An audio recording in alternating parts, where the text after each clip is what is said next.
Today we're putting that power to the test here on K-Check.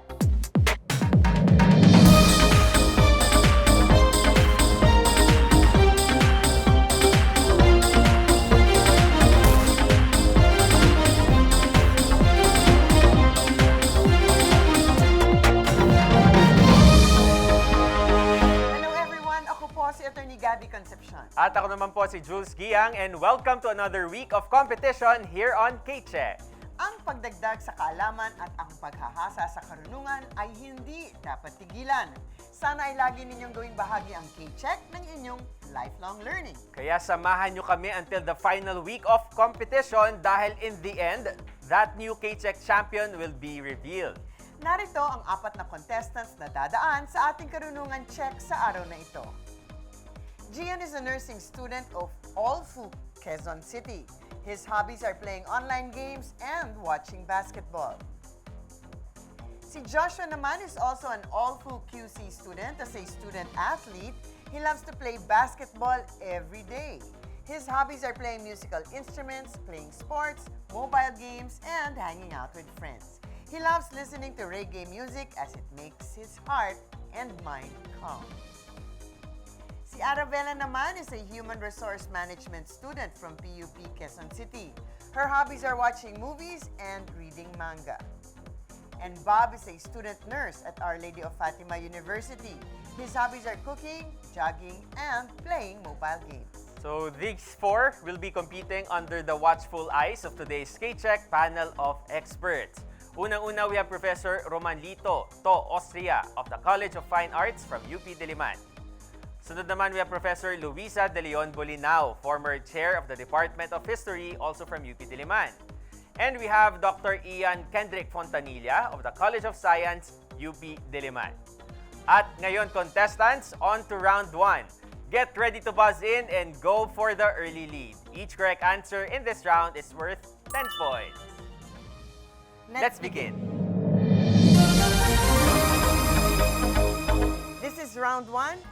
Question number 1.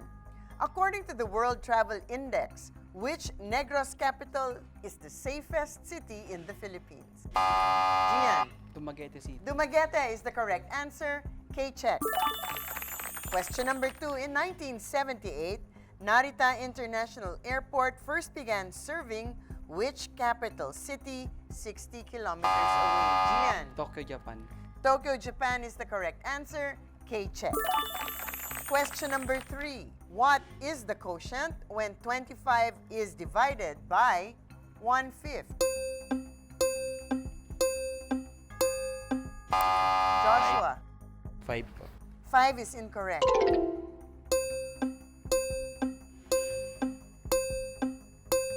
Gian. 55. 55 is also incorrect. Arabella or Bob? Arabella. 2. 2 is also incorrect. Bob. 3 po. 3 is also incorrect. The correct answer is 25 divided by 1/5 is 125. Question number 4. How many rings are there in the Olympic flag? Bob. 5 po. 5 is the correct answer. K-check. Question number 5. In what present-day Asian country can you find Manchuria? Gian. Jordan. Jordan is incorrect. Arabella. China. China is the correct answer. K-check. Question number 6. What is the title of the 2025 movie about a race car driver named Sonny Hayes that became Apple Inc.'s biggest box office hit?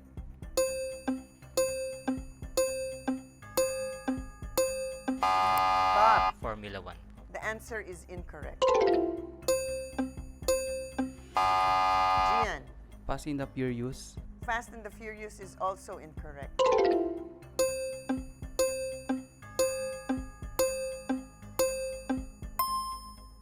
Bob, ang lapit-lapit mo na, but the correct answer is F1.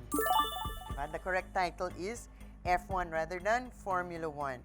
Question number 7. Which winner of PBB Lucky 7 went on to garner an Awit Award for Favorite Female Artist in 2022?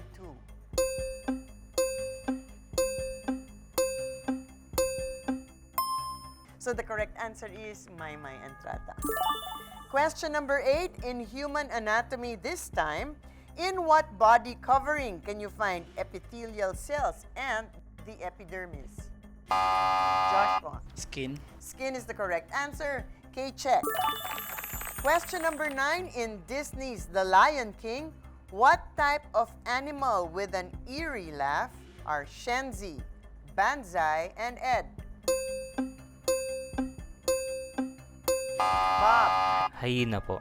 Shenzi, Banzai, and Ed indeed are hyenas. The answer is correct. K-check. Question number 10. The extremely large telescope, or ELT or ELT, is being built on the summit of Cerro Armazones, a mountain in which South American country? Arabella. South Africa. South Africa is incorrect. Gian. Brazil. Brazil is incorrect.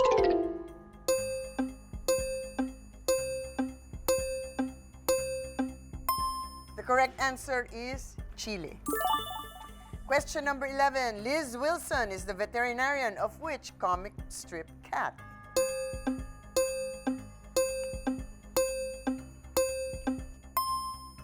Liz Wilson is the veterinarian of Garfield. Question number 12 and the last question for this round. By what name are Mr. Fantastic, Invisible Woman, Human Torch, and The Thing collectively known as? Bob? Fantastic Four. Fantastic! Fantastic Four is the correct answer. K-check. And that's it for round 1. Maraming salamat, attorney, for that round. Let's do a scores recap. Nangunguna si Bob with 30 points, followed by Gian with 20 points, then Joshua and Arabella with 10 points each. So bago tayo magpatuloy, attorney, ito na yung favorite natin, kung saan mas kinikilala natin ang backgrounds ng ating mga contestants. Dito lang yan sa K-Chika! Unahin natin kausapin si Gian. So Gian, why nursing? At ano ba yung ultimate dream para sa course na yan? To help people po. So talagang ever since gusto mo tumulong sa mga kababayan natin through the medical field. Ganun ba? No po. Paano nag-start? Walk us Ano through. pa ba yung Gian. ibang mga gusto mong maging, di ba? Before you decided on being a nurse, that you wanted to be a nurse. Gusto ko po maging sana pilot. Kaso nakita ko po kulang po ng nurses sa Philippines. Actually, hindi lang sa Philippines, sa buong Buong mundo. Yung demand para sa mga Filipino nurses talagang tuloy-tuloy. But of course, yung dream para maging pilot, wag mong alisin. Oo, Diba? Pwede rin pwede yun. pa yan. Gusto mo pa ba? Ayaw na. Sige, huwag natin pilitin. Okay, maraming salamat, Gian. Joshua naman, di ba? What is it about reggae music that calms your heart and mind? Yung reggae music po kasi tawag nito classical, tapos hindi siya ginagamitan ng editings, ganun. Parang pure music po siya na by the heart. Pag ikaw gusto mo mag-relax, anong music mo? EDM yung gusto ko eh. Electronic dance music. Correct.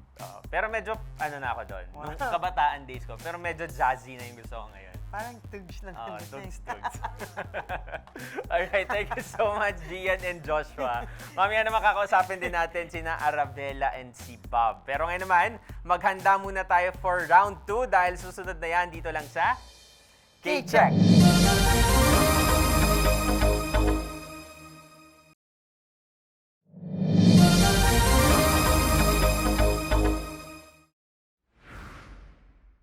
Welcome back, everyone. Just a quick points recap. We have Bob in the lead with 30 points, followed by Gian with 20, and followed also by Joshua and Arabella with 10 points each. And now, of course, as promised, balikan po natin ang ating favorite portion sa pagkilala sa ating mga contestants, the portion known as K-Chika. Anyway, Arabella, are you a people person talaga? Diba? Kasi ang course mo ay Human Resource Management, correct? And you will have to deal with personnel of all kinds. At bakit naman ito ang napili mo?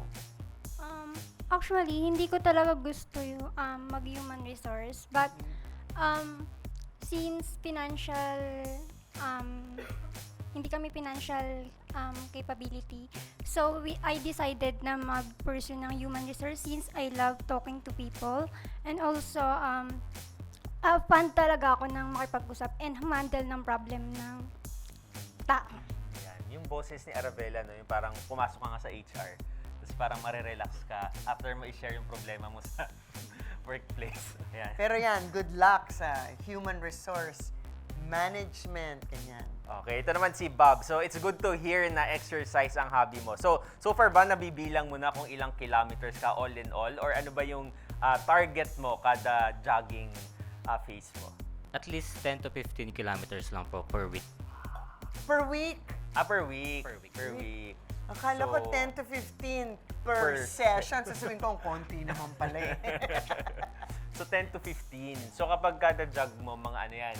Mga 3 to 4. Three times po per week. 3 times per week. Okay, so mga 5 times siya. 5 times. Tama ba yung math ko? Tama naman. Okay, so sana ma-inspire tayo ni Bob na maglakad-lakad or mag-jogging every week. But anyway, maraming salamat sa mga contestants natin. And now it's time for round 2. So contestants, get ready to buzz in, but make sure to strategize. Dahil dito meron ng twist ang round natin na to. Dahil dito, correct answers are worth 20 points each, but an incorrect answer will make you lose 10 points. Okay, so Let's begin. This is round 2. Question number 1. Which billionaire resigned from the Trump administration and then formed his own political party named the America Party in July 2025?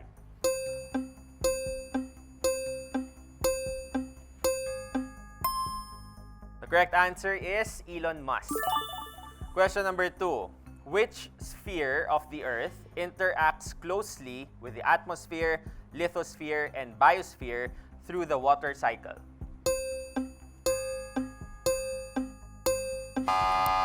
Gian. Stratosphere. Stratosphere is wrong.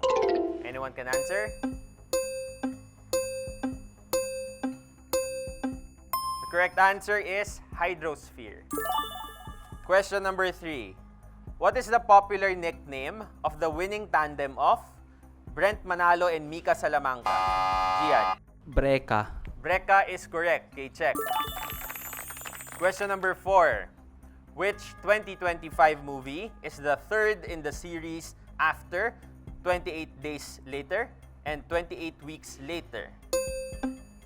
Bob. 28 years later. 28 years later is correct. Okay, check. Question number 5. Thousands celebrated Mudeng's first birthday at a Thailand zoo in July 10, 2025. What kind of mammal is Mudeng? Bob. Hippopotamus. Hippopotamus is correct. Okay, check. Question number 6. How many degrees does an interior angle of an equilateral triangle measure? Arabella. 360 degrees. 360 degrees is wrong. Anyone can answer? The correct answer is 60. Question number 7. Flamboyance is the term given to a group of which long-legged pink birds? Arabella. Flamingo. Flamingo or flamingos is correct. Okay, check. Question number 8. The song Like Jenny is a #1 single by a member of which K-pop group? Gian. Blackpink. Blackpink is correct. Okay, check. Question number 9. What planet is known to be the most like Earth in size and density? Arabella. Mars. Mars is wrong. Anyone can answer? Joshua. Jupiter po. Jupiter is wrong. It's too big. Next. Ian. Kepler. Kepler is wrong. Bob, do you have any guesses? Pili na sa planets. Okay, the correct answer is Venus. Question number 10. The United States was involved in a war with battles such as Veracruz. With what country?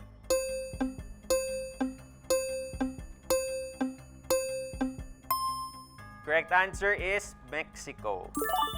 Question number 11. In math again. What is the perimeter of a 10 centimeters by 15 centimeters rectangle? Joshua. 150 centimeters. 150 centimeters is wrong. Anyone can answer? The correct answer is 50 centimeters. Last question for this round. What is the name of the bird, specifically a hornbill, in The Lion King voiced by Rowan Atkinson and John Oliver in the movies?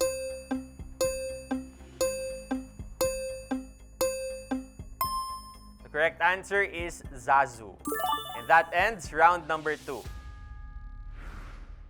Thank you so much for that round, Jules. And after that round, a quick points recap. We have Bob in the lead with 70 points, followed by Gian with 40 points, then Arabella with 10 points, and Joshua with negative 10. Up next, ang pinaka-hinihintay na Ultimate Pagalingan Round dito lang sa K-Check.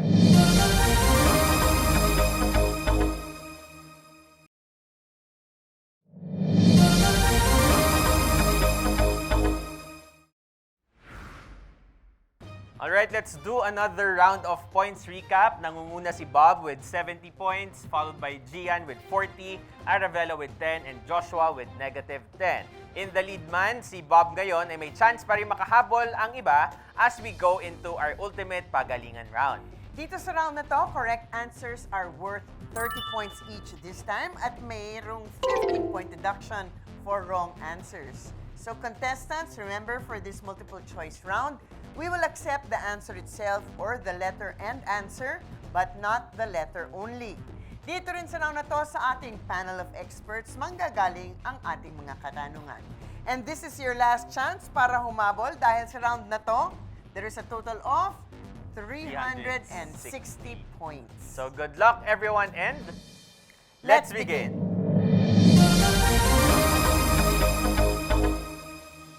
Simulan na natin ang ating ultimate pagalingan round. Prof To, first question please. Sa visual communication, what is the visual principle behind the motion picture, animation, and other moving visual media? A. Phi phenomenon. B. Optical illusion. C. Beta phenomenon. D. Persistence of vision. And E. Reals projection.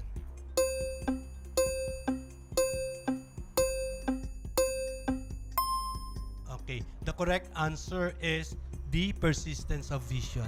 Ito yun, pag tiningnan mo yung ilaw for 2 to 3 seconds at pumikit ka, nakikita mo pa rin yung image ng ilaw. Try ninyo. Yun ang tinatawag na visual persistence of vision. At tumingin tayo lahat sa ilaw. Correct. Thanks, Prof To. Prof Lu, your question please. Punta tayo sa mga epidemya sa kasaysayan. What deadly pandemic in 1918 infected a third of the world's population? A. COVID-19. B. Bubonic plague. C. Spanish flu. D. Ebola. E. SARS. Arabella. Sorry, C, Spanish flu. Okay, officially known as the 1918 to 1920 influenza pandemic, the Spanish flu was a highly contagious and deadly global pandemic caused by the H1N1 influenza A virus.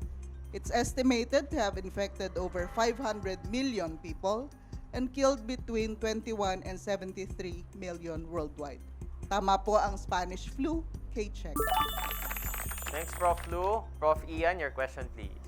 Sa biology, alin sa mga sumusunod ang tunay na nut? A. Cashew nut or kasoy. B. Chestnut or kastanyas. C. Coconut o buko. D. Peanut o mani. O E. Pili nut or pili. Joshua. B po, chestnut. Okay. Ang nut ay isang botanical term na isang fruit o prutas na may matigas na shell at kapag siya'y hinog ay hindi siya kusang bumubukas.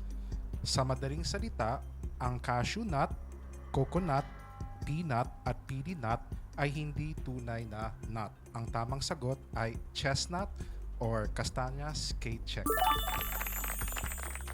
Thank you so much. Okay, so tuloy tayo sa second round natin. Prof. To, your question please. Sino ang sikat na Filipina sculptor na gumawa ng Our Lady of EDSA? A. Julie Lutz, B. Brenda Fajardo, C. Virginia T. Navarro, D. Imelda Kahipe Endaya, and E. Ofelia Gelvison Teki.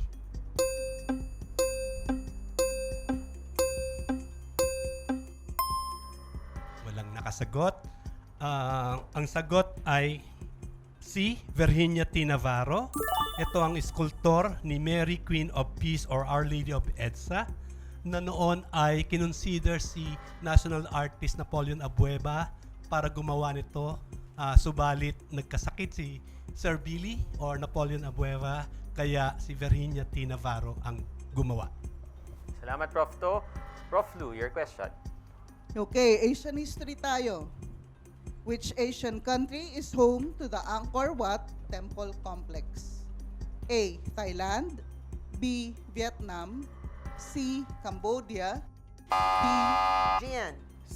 C po, Cambodia. Okay, let me finish the choices. D. Myanmar, E. Laos. An architectural masterpiece and the largest religious monument in the world. Covering an area 4 times the size of Vatican City, the Angkor Wat Temple Complex is located in Cambodia. Okay, check. Prof. Ian, your question. Kapag pinag-uusapan ang genome ng isang organism, anong biomolecule ang bumubuo nito? A. Carbohydrate, B. DNA, C. Protein, D. RNA, or E. Lipid? Joshua. B po, DNA. Okay. Pag sinabi nating genome, dito nakapaloob ang lahat ng instructions para mabuo ang isang organism. Therefore, nandito ang mga genes at alam natin na ang genes ay gawa sa DNA. So, K-check. Thanks, Prof. Ian. Let's do a scores recap, attorney. So we're now into the first half of our Ultimate Pagalingan round. So exciting, di ba? Because Gian and Bob are tied with 70 points each, followed by Joshua with 50 and Arabella with 40. So medyo magkakalapit ang scores natin today. And Meron pang 180 points. 80 points. So anything can still happen. Correct. So, ituloy na natin ang second half. Here sa ating third round, go ahead, Prof. To. Who is this funny comics character who talks in amusing mishmash Tagalog and English famous in the 1930s to 1960s? A. Asyong Aksaya, B. Kengkoy, C. Tisoy, D. Kalabog and Bosyo, E. Juan Tamad.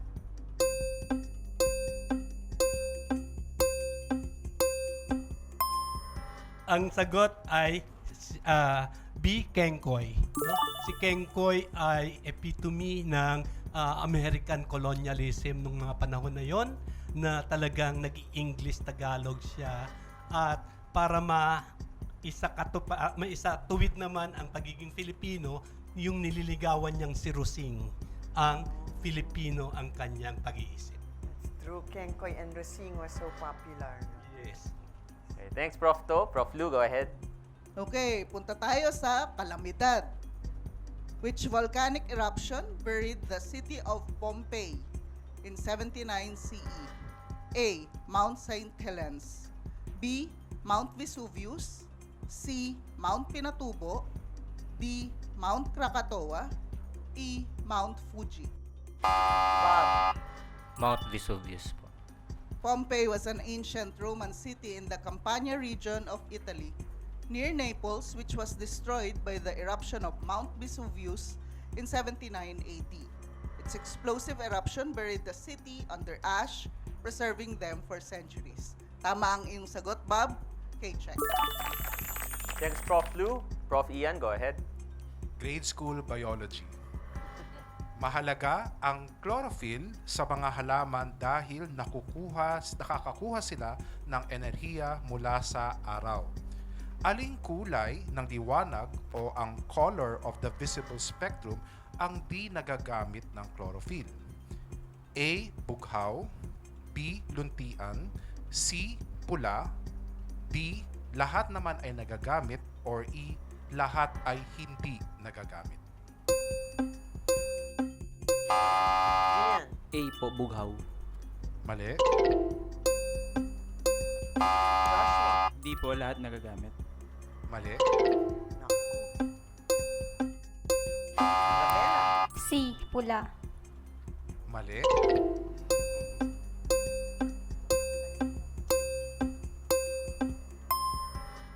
Mukhang may strategy Oo si nga eh. Bob. Playing safe. Naiintindihan na namin yan. So, ang mga halaman, sa dahilan sila ay kulay green, ay dahil ito lamang ang nire-reflect ng chlorophyll at therefore hindi na-absorb. So, ang tamang sagot ay B. Luntian. Luntian. Round 4, Prof. To, go ahead. Who is the famous 1980s New York graffiti artist who became the protege of Andy Warhol? A. Keith Haring, B. Francesco Clemente, C. Jackson Pollock, D. Kenny Shaft, E. Jean-Michel Basquiat. Kit Haring po. Mali.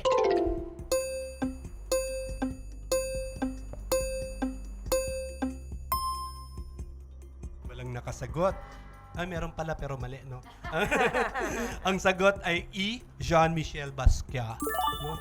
Siya yung nagsimula siya mag-graffiti sa subway sa New York, tapos na-discover siya ni Andy Warhol. Subalit nung kasikatan niya, ayun, siya ay namatay dahil sa overdose sa heroin. Thanks, Prof. To. Prof. Lu, go ahead. Okay, ang huling tanong ko ay sa kalawakan. History of space travel tayo. Which disaster in 1986 led to the explosion of a NASA space shuttle? A. Apollo 13 explosion. B. Challenger disaster. C. Columbia disaster. D. Discovery explosion. Gian. A po, Apollo. Ay, mali po ito. Let me continue. E. Skylab crash. Joshua. C po, Columbia disaster. That's incorrect. Sorry. Bob. B po, Challenger disaster. Okay, the Challenger explosion, also known as the Challenger disaster, was a tragic event that occurred on January 28, 1986. The space shuttle Challenger broke apart 73 seconds into its flight, killing all 7 crew members on board. Okay, check. Last question. Last question tayo, Prof. Ian, go ahead. Halaman ulit. Sa isang halamang namumulaklak, saan ba nakikita ang kanyang embryo matapos ang kanilang sexual reproduction? A. Binhi, B. Dahon, C. Tangkay, D. Ugat, o E. Talulot. Joshua. A po, binhi. So kung kayo ay familiar doon sa nursery rhyme na in the heart of the seed, laying deep so deep, a dear little plant lay fast asleep. So doon po nakikita ang embryo. So kapag kayo ay kumakain ng munggo, kumakain kayo ng mga unborn plants. Ayun. So tamang sagot ay binhi. K-check. Alright, and that's it for our K-Check Ultimate Pagalingan. Congratulations to Bob, our K-Check Daily winner with a final score of 115 points. We'll see you again on Friday when you compete with our other daily winners for a spot in our semifinals. Maraming salamat din kay Gian, Joshua, and Arabella for joining us today. And of course, sa members of our panel of experts, Professor To, Professor Lu, at syempre kay Professor Ian, na hindi na tayo mag-order ng lumpiang toge matapos nito kasi kawawa naman ang mga bintisang unborn plants. Ito po si Attorney Gabby Concepcion. At ako naman po si Jules Giang. Join us again tomorrow for another K-Check!